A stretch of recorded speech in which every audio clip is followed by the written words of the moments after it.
22절의 말씀입니다.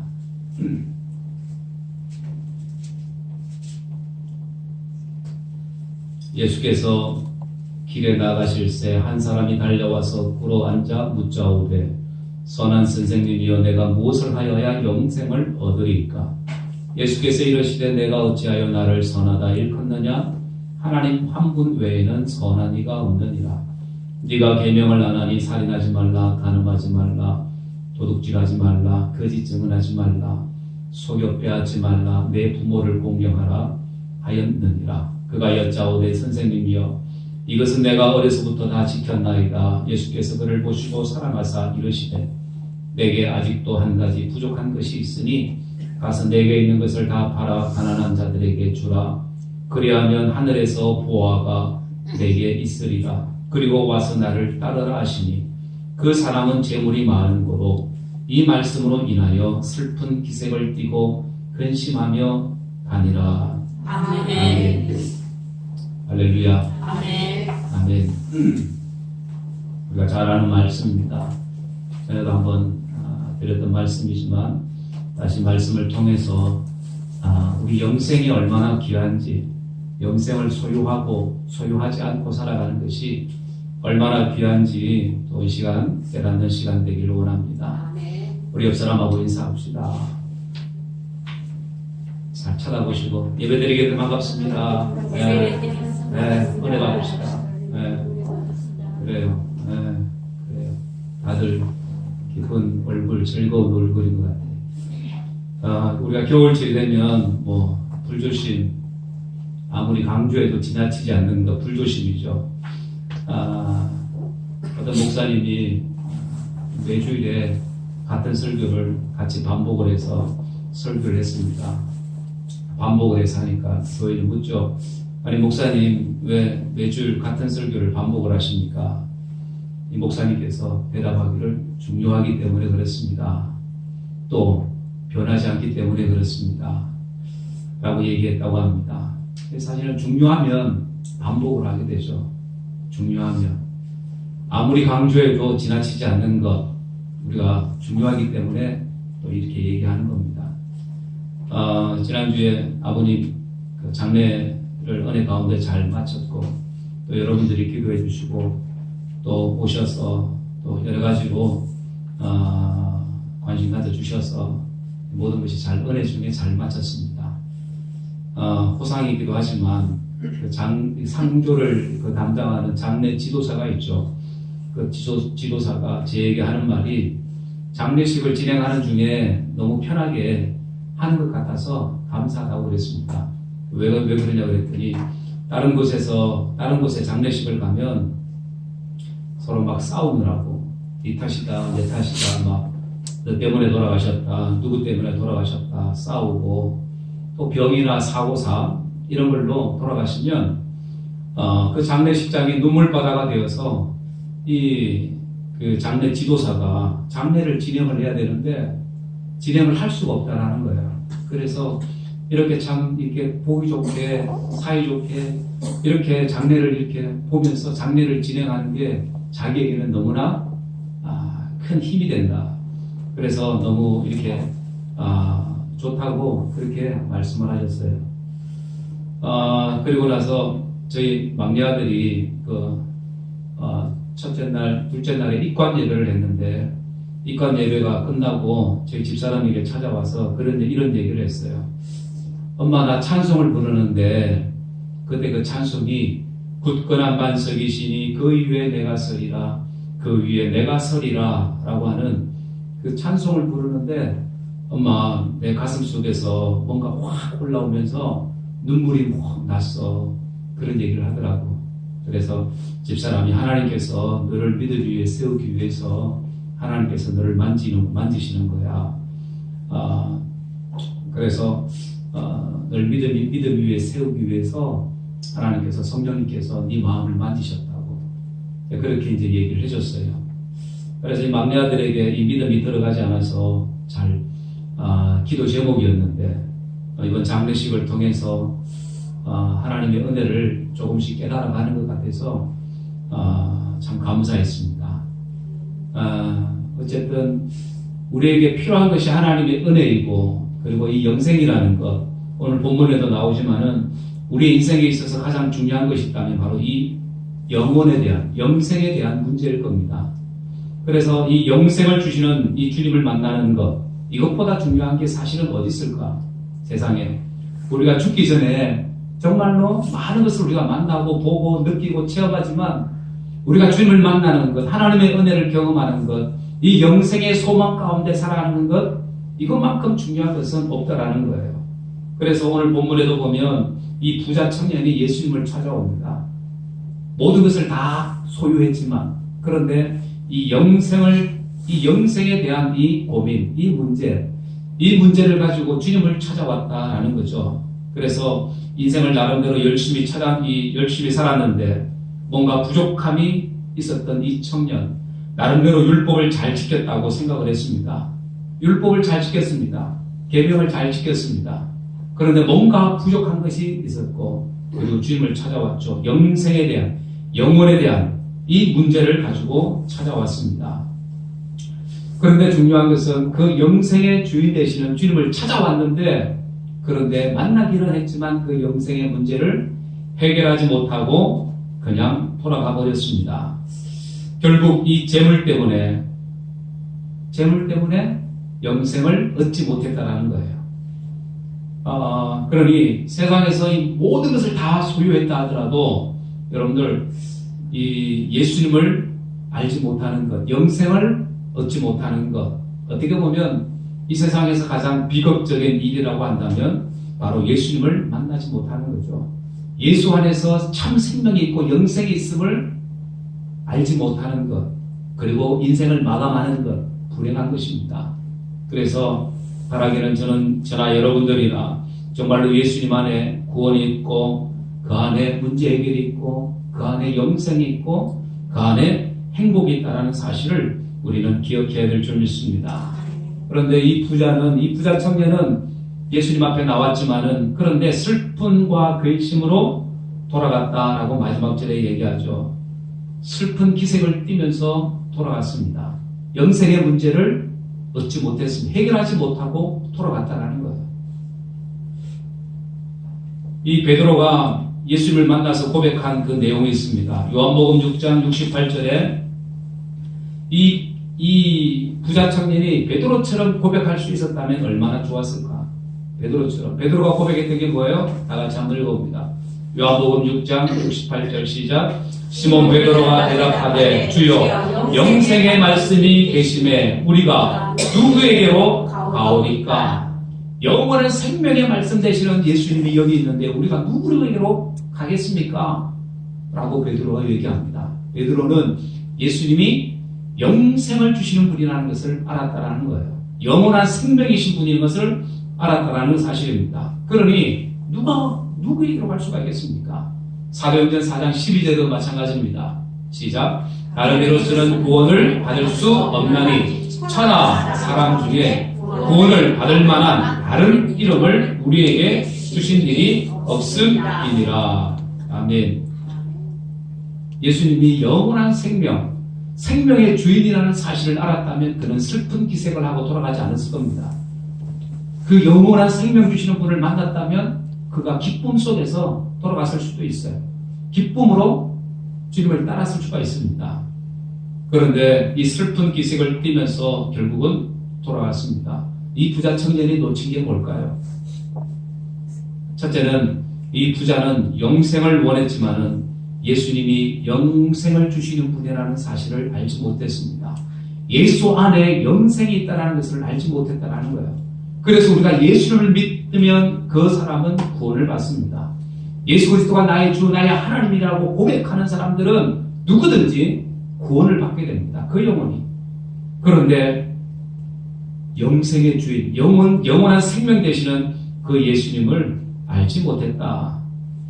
이 영생에 대한 바른 지식이 없었습니다. 17절 말씀에 예수께서 길에 나가실 때 한 사람이 달려와서 꿀 한 잔 묻자오되 선한 선생님이여 내가 무엇을 하여야 영생을 얻으리까? 내가 무엇을 하여야 영생을 얻으리까?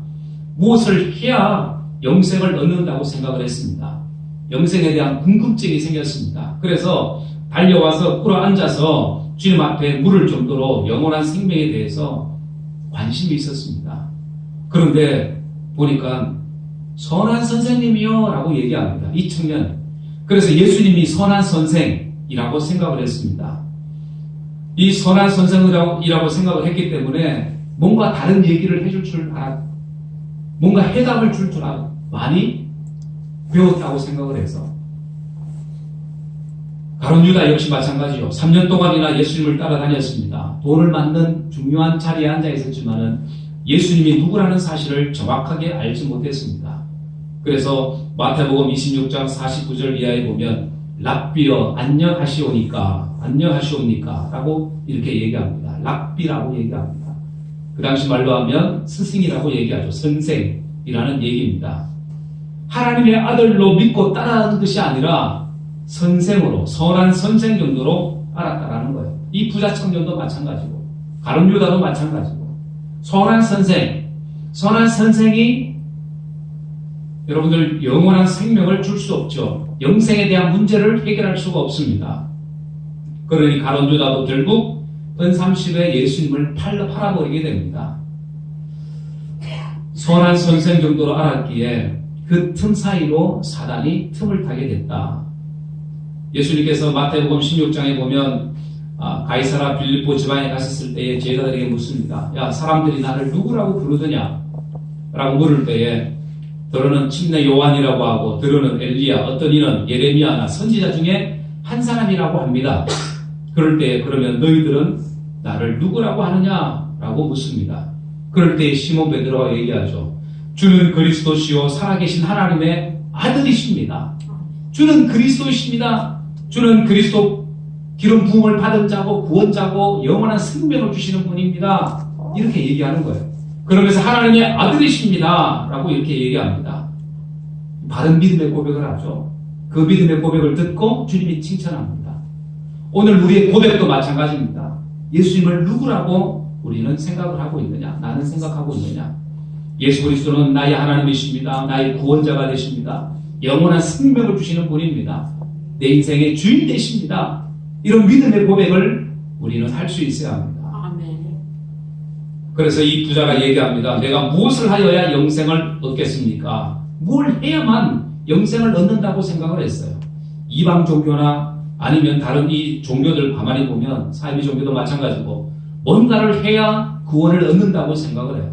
뭔가를 많이 해야 헌금을 하든 헌신을 하든 뭔가를 몸을 들이든 뭔가를 해야 구원받는다고 구원을 얻는다고 가르칩니다.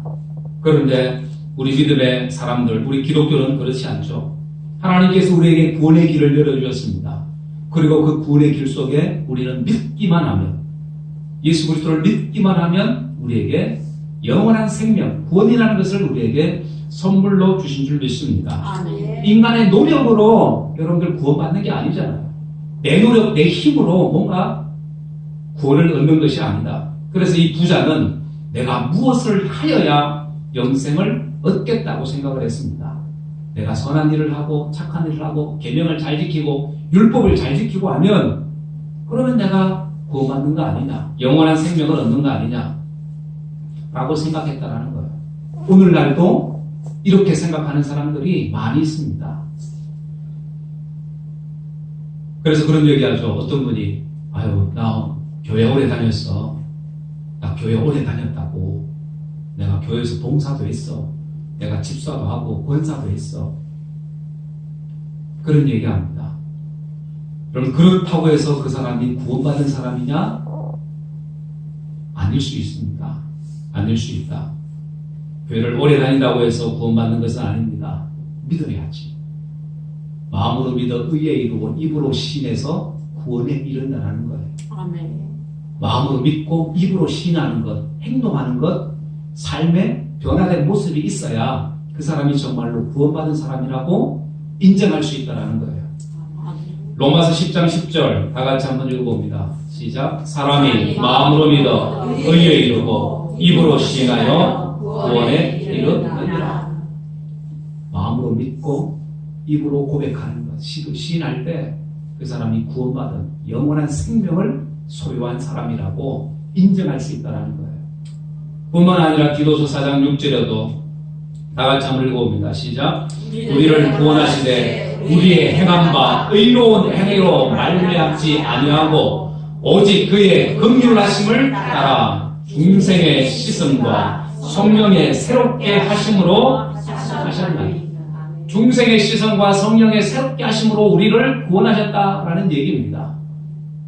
그래서 사랑하는 여러분들, 오늘 우리의 믿음이 어떤 믿음인지를 우리는 생각해야 합니다. 단순히 지식적인 믿음으로 살고 있지는 않은지, 아니면 기도서 4장 5절의 말씀처럼 중생의 씻음과 중생 거듭남을 얘기합니다. 다시 태어나는 것을 의미합니다. 예수 안에서 다시 태어나는 것, 그렇게 해서 중생의 씻음과 성령의 새롭게 하심으로 우리가 구원받은 하나님의 자녀가 되었다라는 사실, 이 사실을 우리가 믿는 그 믿음 위에 우리 자신들이 서야 될 줄 믿습니다. 그래서 이 영생은 마찬가지로 뭔가를 해서 얻는 것이 아니라 어떻게 해요? 믿음으로 하나님의 은혜로 주어지는 것이다 라는 사실입니다. 그래서 말하기는 우리 믿음의 사람들은 하나님의 은혜를 입기 위해서 날마다 우리가 하나님 앞에, 주님 앞에 달려나오는 신앙, 하나님의 은혜를 구하는 신앙 되어야 될 줄 믿습니다. 이사야 55장 1절 다 같이 한번 읽어봅니다. 시작. 너희 목마른 자들아 물로 나오라. 돈 없는 자도 오라. 너희는 와서 사 먹되 돈 없이 값 없이 와서 포도주와 젖을 사라. 아멘. 너희 목마른 자들, 영적으로 목마른 자들, 갈급한 자들 주님 앞에 나오라는 거예요. 돈 없이 값 없이 와서 사 먹으라는 거예요. 그 영생을 얻으라는 거예요. 추가라는 거예요. 그래서 이 값 없이 와서 포도주와 젖을 사라. 포도주와 젖을 사라. 생명과 같은 그것을 사라는 거예요. 우리가 뭔가 행위를 통해서 행위로 구원받는 것이 아니라 이 부자처럼 뭔가 행위를 해야만이 구원을 얻는다, 영생을 얻는 것이 아니라 말 그대로 값없이 믿음으로 여러분들 우리에게 그 영혼의 문제, 영생의 문제, 구원의 문제가 해결되어지는 줄 믿습니다. 그래서 우리는 그 은혜의 자리에 담대히 나가야 되는 거예요. 은혜의 자리. 우리 믿음의 사람들은 하나님의 은혜 없이는 살아갈 수가 없잖아요. 구원도 하나님의 은혜입니다. 우리가 구원을 받았다면 이제는 그 구원받은 사람은 하나님의 은혜로 살아가야 되는 줄 믿습니다. 그래서 하나님의 은혜의 자리로 우리가 담대히 나가야 되는 거예요. 할렐루야. 아멘. 그리고 이 부자는 자신의 부족함이 뭔지를 몰랐습니다. 죄인인 줄을 몰랐다라는 거예요. 죄인인 줄을 몰랐다. 19절에 보니까 계명을 지키라고 주님 말씀하시니까 내가 그 계명 다 지켰다고 얘기합니다. 다 지켰다고 얘기하죠. 살인하지 말라, 간음하지 말라, 도둑질하지 말라, 거짓 증언하지 말라, 소경배하지 말라, 내 부모를 공경하라. 이거 잘했다라는 거예요. 여러분들 5계명부터 10계명까지 누구에 대한 계명? 사람에 대한 계명이죠. 사람에 대한 것 잘했다라는 거예요. 그러면 내가 구원받는 거 아니냐? 그런데 그 앞에 계명은 뭐죠? 1계명부터 이 5계명까지는 하나님에 대한 계명. 하나님을 얼마나 잘생겼는지는 모르겠어요. 그런데 보니까 이 청년은 사람에 대한 것은 잘했지만 어려서부터 내가 다 지켰습니다. 그런데 너에게 한 가지 부족한 것이 있다. 부족한 것이 있다. 너 하나님 제대로 알지 못한다라는 거예요. 사람에 대해서는 잘했을 줄 모르지만 하나님 앞에 대해서는 네가 잘못한 것이 있다. 그러면서 너의 부족한 것, 잘못된 것 예수님께서 가르쳐주는 거죠. 율법적인 신앙, 자신의 의를 내세우는 신앙, 어떤 관념적인 신앙, 나름대로 선하게 행동했다고 하는 그것이 자신의 믿음이고 신앙이었다라는 거예요. 그것 가지고 영생을 얻겠다고 나온 겁니다. 그런데 예수님께서는 네가 가지고 있는 것 너 이제 포기해야 된다 라고 얘기하고 있는 거예요. 네가 제가 잘못하고 있다. 네가 죄인이라는 것을 예수님께서는 깨닫게 하십니다. 그래서 21절의 말씀에 보면 예수께서 그를 보시고 사랑하사 그래도 주님 앞에 나온 그를 사랑했습니다. 이러시되 내게 아직도 한 가지 부족한 것이 있으니 가서 내게 있는 것을 다 팔아 가난한 자에게 주라. 그러면 하늘에서 보화가 있으리라. 그리고 나와서 나를 따르라. 오늘 예수님께서는 이 부자 청년에게 너에게 부족한 것이 있다라고 얘기합니다. 네가 부족한 것, 알지 못하는 것, 잊어버린 것이 있다. 놓친 것이 있다라고 얘기합니다.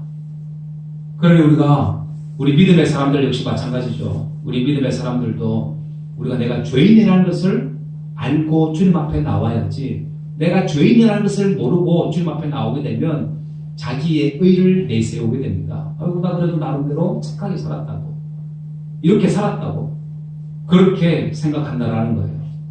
그래서 그렇게 생각했던 이 청년에게 예수님께서 네 거 포기해라. 네가 가지고 있는 의, 지식, 이거 포기해라 라고 얘기합니다. 그래서 너의 재산을 팔아서 가난한 자들에게 줘라. 네 거 포기해라는 거예요. 그리고 네가 너의 부족한 것이 무엇인지를 네가 한번 돌아보라는 겁니다. 여러분들, 이렇게 이 내 것을 포기하는 것, 내가 내려놓는 것, 내 경험이나 지식이나 이런 모든 것을 포기할 때에 하나님의 것으로, 주님의 것으로 우리가 체험을 입게 되는 겁니다. 우리가 예수를 믿을 때에 지금까지 내가 생각했던 그 지식을 포기해야 되잖아요. 내 것 내려놓아야 되잖아요. 내 것 내려놓을 때에 여러분들 하나님의 은혜가 우리에게 부어지는 줄 믿습니다. 아유, 내가 생각하기엔 이런 것 같아. 내가 생각하기에는 아니요. 내 것을 버리고 포기하고 내려놓을 때에, 그리고 하나님의 말씀을 내 속에 드릴 때에, 그럴 때에 하나님의 은혜가 부어지게 되는 줄 믿습니다. 그래서 이 청년도 마찬가지예요. 자기가 지금까지 잡고 있던 이 이것이 자기를 지켜줬죠, 지금까지. 그런데 예수님은 그거 포기하라고 얘기합니다. 그것이 이 사람에게는 가장 중요한 우상과도 같은, 그거 포기하라는 거예요. 내려놓으라는 거예요. 포기하라고 할 때에, 그리고 잘못된 그 지식을 가지고 있는 이 청년에게 예수님께서 다시 깨닫게 하시는 거죠. 그래서 이 청년이 가지고 있던 이 욕심, 탐욕, 결국에는 버리지 못했다라는 사실입니다.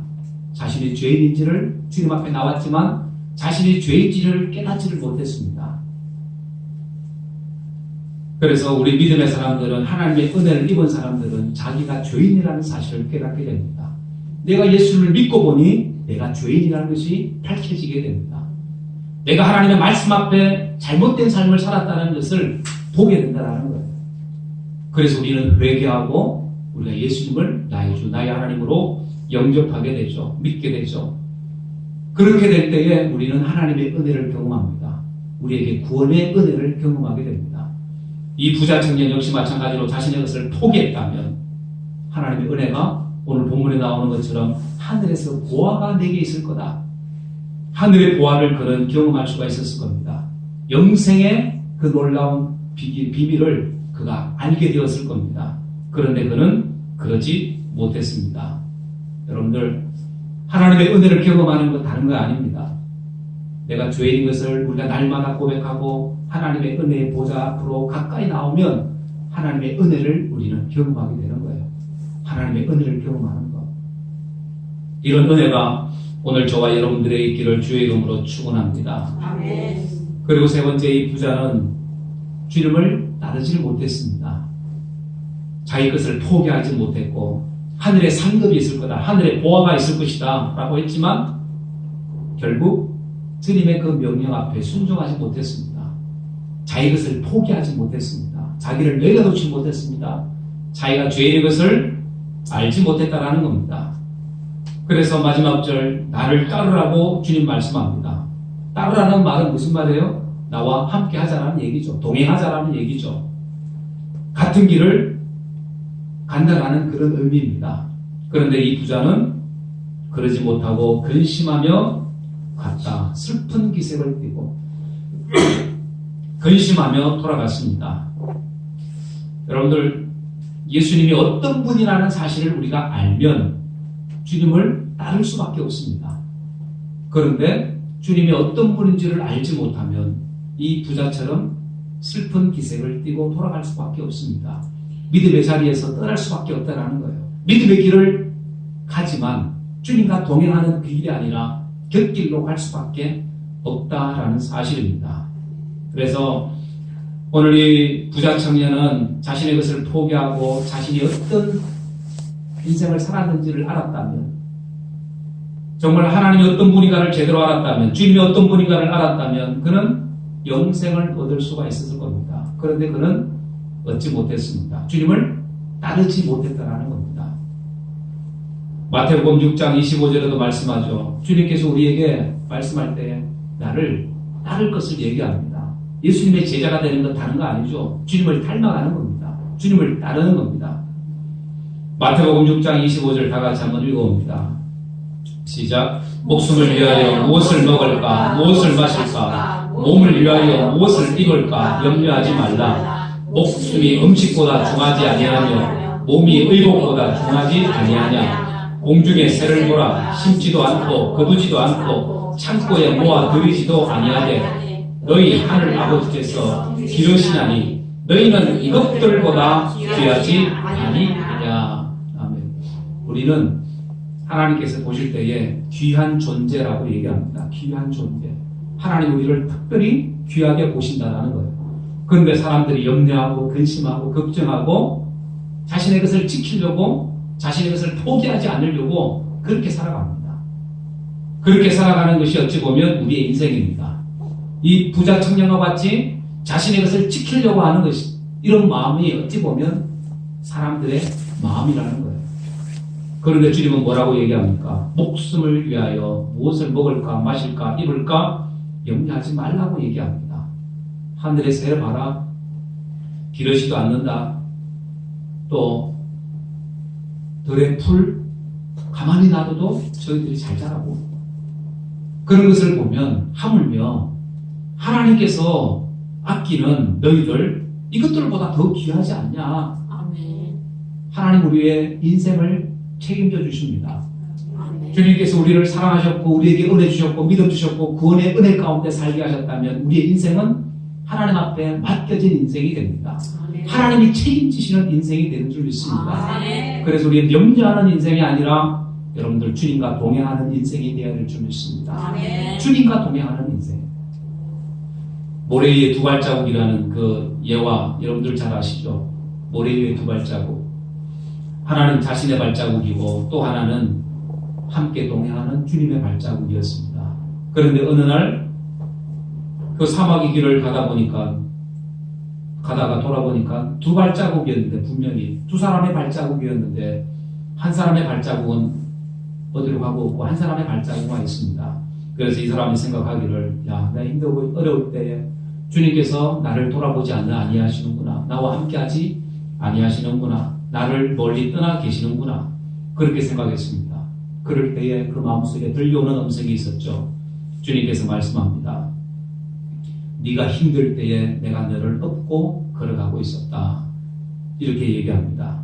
여러분들 우리가 힘들다고 느낄 때에 어렵고 힘들다고 때로는 낙심이 되고 할 그때에 주님은 멀리 있는 것이 아니라 나를 잠시 떠나 있는 것이 아니라 여러분들 가장 가까운 곳에서 여러분들을 지켜보고 계신다는 사실입니다.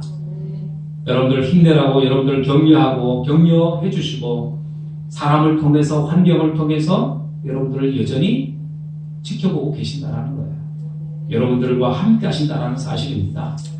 동행하고 있다는 사실을 우리는 기억해야 합니다. 멀리 있는 것이 아니라 여전히 나와 함께 하시는 하나님. 그 하나님이 바로 저와 여러분들의 하나님인 줄 믿습니다. 사랑하는 여러분들, 이 부자는 예수님을 끝까지 따르지 못했습니다. 이 욕심, 탐욕, 자신의 것 포기하지 못했습니다. 자신이 어떤 존재라는 것을 알지 못했습니다. 그래서 예수님께서 말씀하기를 특히 탐욕이 있는 사람, 이 탐욕이 있는 사람은 천국에 들어가기가 얼마나 어려운지 그 이후에 24절에 말씀하죠.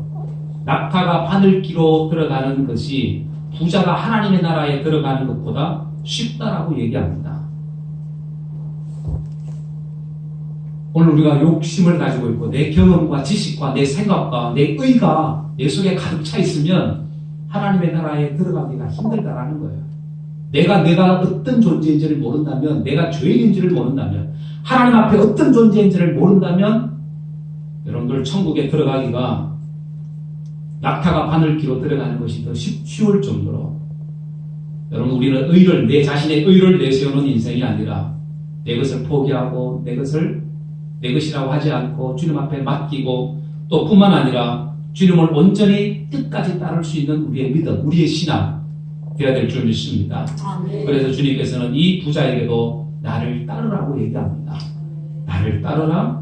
여러분들 오늘 우리에게도 말씀하죠. 주님 우리에게 계속해서 말씀합니다. 나를 따르라는 거예요. 우리가 믿음으로 주님 오실 때까지, 또 우리가 주님 나라 갈 때까지 우리는 끝까지 주님을 따르는 사람들, 하나님의 백성들이 되어야 될 줄 믿습니다. 그래서 저와 여러분들이 오늘 이 말씀을 통해서 다시 한번 우리 가운데 교훈이 되어지고, 우리가 주님 앞에 더 가까이 나갈 수 있는, 하나님의 은혜 없이는 나는 살아갈 수가 없습니다. 주님이 나와 동행하심을 내가 믿습니다. 날마다 내가 주님 주시는 그 은혜 속에, 하나님 주시는 그 기쁨 속에 내가 날마다 살게 하여 주옵소서. 이 믿음의 고백 가지고 살아가는 여러분들의 삶이 다 되어지기를 주 예수의 이름으로 간절히 축원합니다. 아멘. 기도하겠습니다. 이제 말씀을 생각하면서 여러분들 기도합니다. 사랑하는 여러분들, 이 부자에게 주님이 찾아왔지만 그러나 그는 자신의 것을 포기하지 못했습니다. 그리고 영생이 되시는 주님을 그가 발견하지 못했습니다. 가까이 있음에도 불구하고 예수님이 어떤 분인지를 알지 못했다라는 겁니다. 그리고 주님을 따르지도 못했습니다. 낙타가 바늘기로 들어가는 것이 부자가 하나님의 나라로 들은 것보다 쉽다고 주님 말씀하셨습니다. 우리가 믿음으로 이 땅을 살아가는 것 사실은 쉽지 않습니다. 믿음의 주여 온전히 하시는 그 예수를 따라가는 것, 믿음 없이는 하나님의 은혜가 아니면 우리는 살아갈 수 없습니다. 우리가 날마다 하나님의 은혜 가운데 주님 믿음으로 살게 하여 주옵소서. 하나님 주님과 동행하는 삶을 살게 도와주옵소서. 주님 앞에 날마다 엎드리는 우리의 모습, 나의 모습 되게 하여 주옵소서. 그렇게 해서 하나님 주님 주시는 그 기쁨이 얼마나 큰지를 깨닫고 살아가는 우리가 되게 하여 주옵소서. 우리 다같이 한번 통성으로 기도하도록 합니다. 살아계신 하나님 아버지, 은혜를 감사합니다. 하나님 우리에게 다시 한번 주님 말씀하십니다. 하나님 우리가 이 땅에 살아갈 때 하나님 아니면 살아갈 수가 없습니다. 영원한 생명 되시는 주님으로 하나님 우리가 충만한 것에 도와주시고, 아버지 하나님 주께서 함께 하시고 주님 없이 살아갈 수 없는, 주님과 동행하며 살아가는 하나님 우리의 신령, 우리 인생 되게 하여 주옵소서. 평생의 기쁨 속에 살아가는 하나님 거룩한 인생들 되게 도와주옵소서. 주님도 우리 소원합니다. 성령 하나님 역사하여 주옵소서. 인도하여 주옵소서. 살아계신 하나님 아버지, 은혜를 감사합니다. 오늘 말씀을 통해서 우리에게 다시 한번 깨닫는 시간 되게 하시니 감사합니다. 이 부자 청년 주님 앞에 나왔지만은 주님을 따르지 못했습니다. 자신 나름대로는 십계명을 지키고 모든 것을 지켰다고 했지만, 그러나 그는 영생을 주시는 예수님을 만났지만 그 영생의 주님을 끝까지 따르지 못하는 하나님, 그러한 인생이 되었습니다. 오늘 우리 인생도 주님 앞에 있습니다. 욕심이 있습니다. 하나님, 이런 것들로 인하여 하나님의 은혜를 경험하지 못하고 믿음에서 떠나는 일이 없도록 하나님 저들에게 은혜를 더하여 주옵소서. 주님, 우리에게 너는 나를 따르라고 주님 말씀하십니다. 하나님, 여러 가지 많은 어려움 속에서도 끝까지 주님 붙들고 주님과 동행하는 삶을 살아갈 수 있도록 은혜를 내려 주옵소서. 그래서 나는 주님 없이는 살아갈 수 없는 사람입니다. 주님 나와 동행하여 주옵소서. 그래서 영생의 기쁨과 소망 가운데 살아가는 우리 모두가 되게 하여 주옵소서. 주께서 함께 하심을 믿고 감사드리올 때에 거룩하신 예수님의 이름으로 간절히 기도드리옵나이다. 아멘. 우리 찬송 393장 우리 찬송하시면서